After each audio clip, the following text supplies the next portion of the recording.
Assalamualaikum warahmatullahi wabarakatuh. Saya Ade Rijaldi dari program S1 Teknik Mesin Universitas Nusa Putra Sukabumi. Di sini saya akan menjelaskan ilmu tentang yang bersangkut pautan dengan mesin, yaitu tentang kegagalan elemen mesin. Nah, salah satu jenis kegagalan elemen mesin yaitu yang diakibatkan oleh terjadinya kegagalan deformasi plastik. Jenis kegagalan ini walaupun tidak membuat mesin secara keseluruhan berhenti berfungsi, akan tetapi bisa mempengaruhi unjuk kerja elemen yang lainnya. Dan perlu kita ketahui juga terdapat dua hal dari kegagalan deformasi plastik itu, dan kedua-keduanya itu saling berkaitan dan saling menghasilkan sebab dan akibat. Terus yang akan saya bahas selanjutnya yaitu tentang perancangan elemen mesin. Pada dasarnya, perancangan elemen mesin merupakan perancangan bagian atau komponen yang dibuat untuk memenuhi kebutuhan mekanisme dari suatu mesin. Dalam tahapan perancangan tersebut, perlu juga mempertimbangkan yang perlu diperhatikan dalam meliputi perancangan elemen mesin itu, yaitu meliputi tegangan. Apa sih itu tegangan? Tegangan itu yaitu gaya yang timbul dari luar komponen yang ditahan oleh gaya dari dalam komponen dengan besaran yang sama dari luar dan bergerak berlawanan arah. Dan tegangan ini dibagi dalam dua tegangan. Yang pertama itu tegangan normal dan yang kedua tegangan geser. Dan ada dua jenis beban yang menyebabkan terjadinya tegangan normal.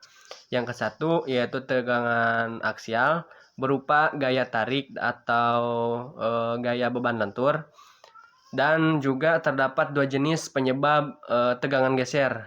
Yang pertama itu tegangan geser ataupun lintang. Nah, tegangan ini sejajar dengan penampang elemen dan momen putar ataupun torsinya.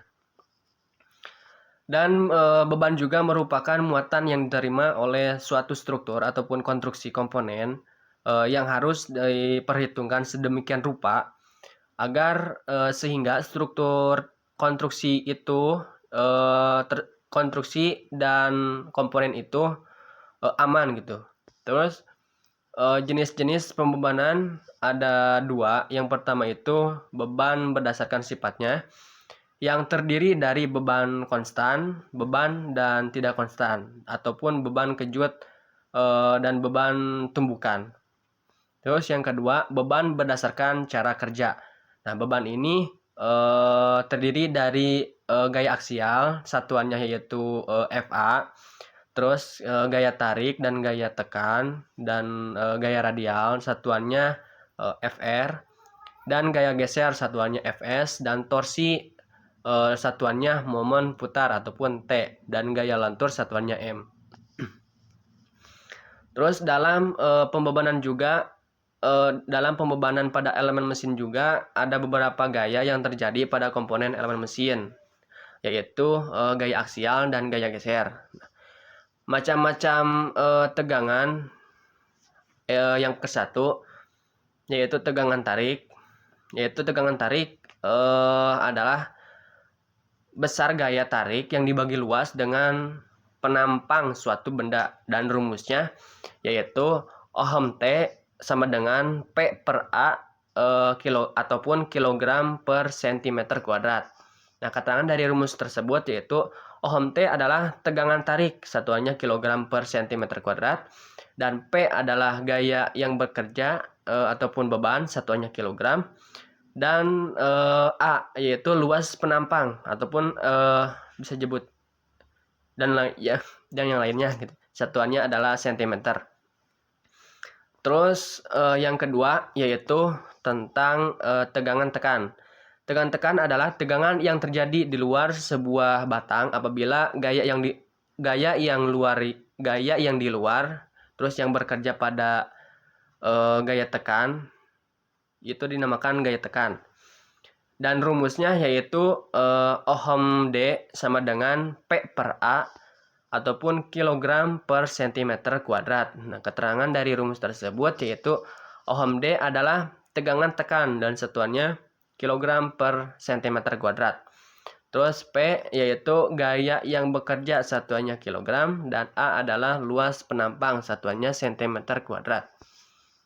Dan yang ketiga yaitu tegangan lengkung. Nah, tegangan lengkung ini terjadi pada bahan yang mengalami dua atau lebih tumpuan pada ujung-ujung bahan. Tegangan ini merupakan tegangan dalam bentuk tangensial. Nah, yang keempat yaitu tegangan punter. Tegangan punter ini terjadi pada poros-poros yang mengalami momen putar. Biasanya tegangan ini terjadi pada poros berputar, roda gigi, terus poros dan poros pengeboran.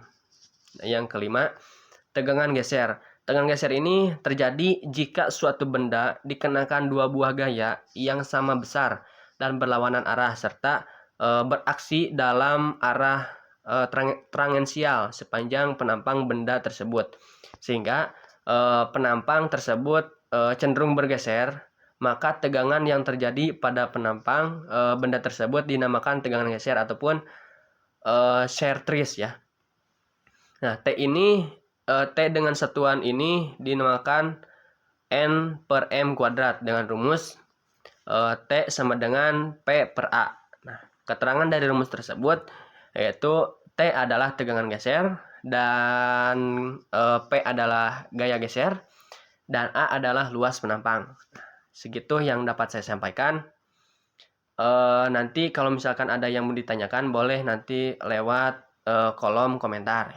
Saya Ade Rijaldi. Assalamualaikum warahmatullahi wabarakatuh.